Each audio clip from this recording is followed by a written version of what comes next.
Hello friends, मैं गुंजन एक बार फिर आपके बीच अपनी नई कहानी के साथ। आज की कहानी का शीर्षक है दास्ताने रेस्टोरेंट। तुम्हें पता भी है ये तुम क्या कह रहे हो? इतना आसान नहीं है ये सब जो तुम सोच रहे हो। कह दिया रेस्टोरेंट खोलेंगे। अरे कोई मजाक है क्या? हंसी खेल है क्या? पता है कितने पैसे लगते हैं? पता है, हम लोग पूरा लेआउट बना चुके हैं। हम लोग मतलब ये हम कौन है? कौन मिल गया फिर तुम्हें बेवकूफ़ बनाने को? पहले भी एक दोस्त के साथ तुमने प्लास्टिक बैग की मशीन लगाई थी। क्या हुआ? बंद हो गया ना सब? कितने पैसे बर्बाद हुए? वो गवर्नमेंट ने बंद कर दिया तो हम क्या कर सकते हैं? लेकिन इस काम में ऐसी कोई परेशानी नहीं आएगी। मैं और आयुष मिलकर करेंगे। दोनों आधा आधा पैसे लगाएंगे, बराबर की पार्टनरशिप। और पैसे आएंगे कहाँ से? आप देंगे। तुम्हें पहले से पता है कि मैं दे दूंगा।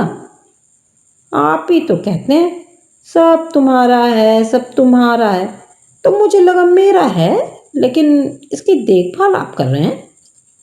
ऐसे रखने से तो बढ़ेगा नहीं, कहीं इन्वेस्ट तो करना ही पड़ेगा। सुनकर मेरा जी को हंसी आ गई।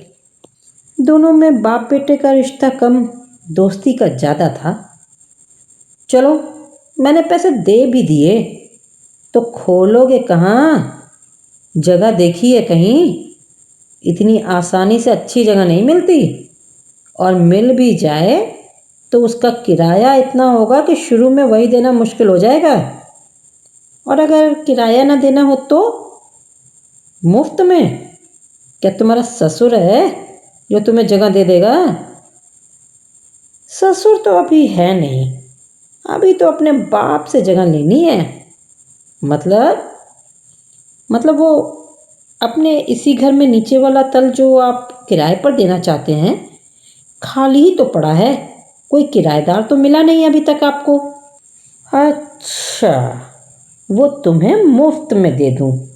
पता है ₹1,00,000 से ऊपर किराया आएगा उसका। कम में देना होता तो कब का दे दिया होता किराए पर। तो हमसे भी किराया ले लीजिएगा। वाह बेटा, मुझसे लेकर मुझे को देगा। चल, अब ये फिजूल की बातें दिमाग से निकाल और मेरे कपड़े के बिजनेस में लग जा। हमारा पुश्तैनी काम है ये। तेरे दादाजी भी करते थे, मैं भी कर रहा हूँ, और अब तू भी कर। दुकान पर बैठकर कपड़े बेचने में हर्ज क्या है? पापा, आई एम सीरियस। मैं ये दुकान पर बैठकर कपड़े नहीं बेच सकता। मुझे कुछ स्मार्ट काम करना है जिसमें मैं अपने संगीत के लिए भी समय निकाल सकूं। बेटा, काम वो करना चाहिए जिसका तजुर्बा हो। नए काम को सेट करने में ही बरसों निकल जाएंगे। ये जो तुम सोच रहे हो ना कि संगीत के लिए समय निकाल लोगे, सारा सरगम ही भूल जाओगे। आप तो मुझे हर वक्त अंडर एस्टिमेट करते हैं। अब मैं बड़ा हो गया हूँ। रही बात तजुर्बे की, तो आयुष है ना, उसने होटल मैनेजमेंट किया है और 3 साल होटल गौतम में जॉब भी किया है। वो सब संभाल लेगा। धीरे धीरे मैं भी सीख जाऊंगा। आयुष के बारे में जानकर मेरा सबको थोड़ी तसल्ली हुई। बोले, 2-4 दिन का टाइम दो, बताता हूँ। और हाँ, वो क्या नाम बताया? आयुष। हाँ हाँ, वही आयुष से कहना मुझसे मिले और सारे पेपर भी लेकर आए जो उसने प्लानिंग की है। इतना सुनते ही प्रबल का दिल बल्लियों उछलने लगा। 2-4 दिन का मतलब आधी हाँ तो हो ही गई थी। आयुष के पापा तो पहले ही तैयार थे इस बिजनेस के लिए। बेटा कहीं और जॉब करे, इससे अच्छा है अपना काम करे। 4 दिन का सब्र किसे था। 2 दिन बाद ही आयुष के पापा और मेहरा जी ने बच्चों संग मीटिंग की और काम शुरू हुआ। काम आसान न था। प्रबल ने इंटीरियर का काम संभाला तो आयुष ने शॉपिंग की लिस्ट बनाना, स्टाफ अरेंज करना, कुक का इंतज़ाम करना वगैरह वगैरह। 4 महीने की मशक्क़त के बाद पूरे ताम झाम के साथ रेस्टोरेंट की ओपनिंग का दिन भी आ गया। कार्ड बांटे गए, बैनर होर्डिंग लगे, फेसबुक रेडियो पर विज्ञापन हुआ। जगह से ज़्यादा लोग जुटे थे उस दिन। भीड़ इतनी कि लोग बाहर खड़े इंतज़ार कर रहे थे। रिबन काटने के लिए शहर के मेयर साहब को आमंत्रित किया गया। जाते समय कह गए, अच्छा चलेगा, हमारे यहाँ तो मीटिंग होती ही रहती है। अब नाश्ते का ऑर्डर यहीं आएगा। नगर महापालिका पास ही था। 3 दिन बाद ही पहला ऑर्डर आ गया। 20 लोगों के नाश्ते का ऑर्डर था। 3 दिन से मायूस चेहरों पर चमक आ गई। ऊँगते स्टाफ हिरन से कुलाचे भरने लगे। 1 घंटे का काम 40 मिनट में पूरा हो गया। सभी खुश थे। चपरासी आया, लेकर चला गया। अब तो हर हफ्ते 10 दिन पर ऑर्डर आ जाता, पर पेमेंट नहीं आता। मामला मेयर साहब का था तो मना भी नहीं कर सकते थे। कुड़ कर रह जाते दोनों। महीना बीतने को आया तो मेहरा साहब ने बेटे से हिसाब लिया। पता चला अभी तो घर से ही जा रहा है, कुछ आ नहीं रहा। कभी कभी भूले भटके कोई आ जाता है तो वो भगवान का रूप ही लगता है। या कोई कॉलेज के लड़का लड़की आ गए तो एक कोल्ड कॉफ़ी मंगाकर उसी में 2 स्ट्रॉ डालकर घंटों पीते रहेंगे। अब समझ में आ रहा है, जब हम कॉलेज में थे और ऐसा करते थे, मैनेजर हमें ऐसी खा जाने वाली निगाहों से क्यों घूरा करता था। और वेटर हर 15 मिनट बाद आकर पूछ जाता, और कुछ लेंगे सर। और हम बेशर्मों सा नाम में सिर हिलाकर अपने में ही डूबे रहते। उस एक गिलास कॉफ़ी में साक्षात अन्नपूर्णा का वास होता, जो कभी खत्म ही नहीं होती। और अगर अन्नपूर्णा माँ भी हमारी बेशर्मी से रुष्ट होकर चली जाती तो गिलास में पड़े स्ट्रॉ को हम तब तक चबाते जब तक वो ब्रश न बन जाए। इस बीच अगर कोई आ जाए तो ठीक, वरना मैनेजर तल्ख स्वर में वेटर को आवाज़ देता, एक ऐसी बंद करो। मतलब उठने का अल्टीमेटम मिल गया। हम काउंटर पर ही पैसे देते। वेटर कभी बिल लेकर नहीं आता। उसे भी पता होता टिप तो मिलने वाली नहीं। जो 1 गिलास कॉफ़ी 1.5 घंटे से पी रहे हों, वो हमें क्या देंगे, उल्टा हम ही से न मांग लें। दूसरों को दिया दर्द आज खुद भोग रहे थे। जैसी करनी वैसी भरनी। मेयर साहब का किस्सा सामने आया तो मेहरा जी को दाल में कुछ काला नजर आया। बोले, मेयर साहब तो कलयुग में राम का अवतार हैं। इतनी ईमानदारी सब में नहीं होती। अपनी ईमानदारी के बल पर ही मेयर बने हैं वो ऐसा नहीं कर सकते। ताल्लुकात अच्छे थे उनसे। बात हुई तो पता चला ऑर्डर तो आ रहा था, लेकिन पैसा चपरासी के पॉकेट में जा रहा था। ऊपर से ऑर्डर देकर जितनी देर बैठा रहता, कुछ न कुछ खाता ही रहता। कुल मिलाकर आमदनी 54, खर्चा रुपया था। दिन भर खाली बैठे मक्खी मारा करते हैं। मेरा साहब ने भी चुटकी ली, तुम्हें ही तो ऐसा काम करना था जिसमें तुम्हें संगीत के लिए समय मिले। अब बजाओ गिटार। साथ ही धैर्य रखने की नसीहत भी दी। कह सुनकर कुछ तो धैर्य हुआ, लेकिन धैर्य का बांध ज़्यादा दिन टिक न सका। त्योहारों का मौसम शुरू हुआ तो कुछ कस्टमर भी बढ़े। दिन भर 2-4, लेकिन शाम से रौनक बढ़ने लगती। दिल को सुकून आने लगा कि एक दिन अचानक आयुष की तबीयत खराब हो गई और एक शेफ तनख्वाह लेकर गया तो दूसरे दिन आया ही नहीं। बहुत फ़ोन लगाया पर फ़ोन न उठा। बाद में फ़ोन स्विच ऑफ ही कर दिया उसने।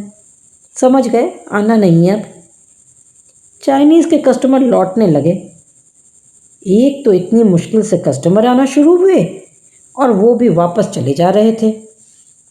उन्हें जाते देख प्रबल को मुकेश का गाना याद आ रहा था। ओ जाने वाले हो सके तो लौट के आना।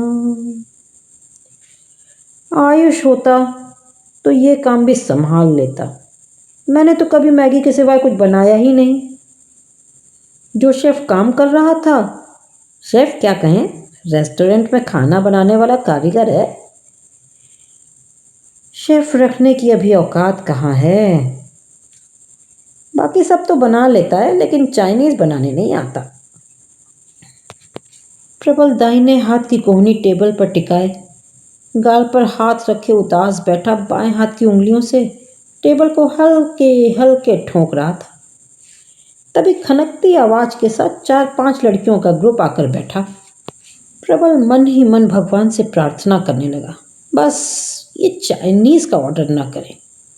वेटर को बुलाकर समझाया, आज सुबह से कितने ही ग्राहक वापस जा चुके हैं। ये जो भी ऑर्डर करें मना मत करना, मुझे आकर बताना। जिसका डर था वही हुआ। हॉट एंड सॉर सूप का ऑर्डर मिला। कुछ भी करूँगा, वापस नहीं जाने दूंगा। मझदार में है नैया, दिखता नहीं है साहिल। कश्ती को पार लगाऊंगा, फिर भी मैं जीत कर दिखाऊंगा। किचन में गया, यूट्यूब खोला, चेहरे पर खुशी तैर गई। ये बहुत आसान है। वीडियो देखते गए, सूप बनता गया। देखकर भी अच्छा लग रहा था। बोल में निकाला गया, ट्रे में रखा गया और पहुंच गया कस्टमर के सामने। कस्टमर पीते ही कष्ट से मर गई। चीख पड़ी, ये क्या बनाया है? ये सूप है? ये मिर्ची का घोल? मैडम, हॉट एंड सॉर है, हो सकता है थोड़ा तीखा हो गया हो। वेटर धीरे से बोला, थोड़ा तीखा? इसे थोड़ा तीखा कहते हैं?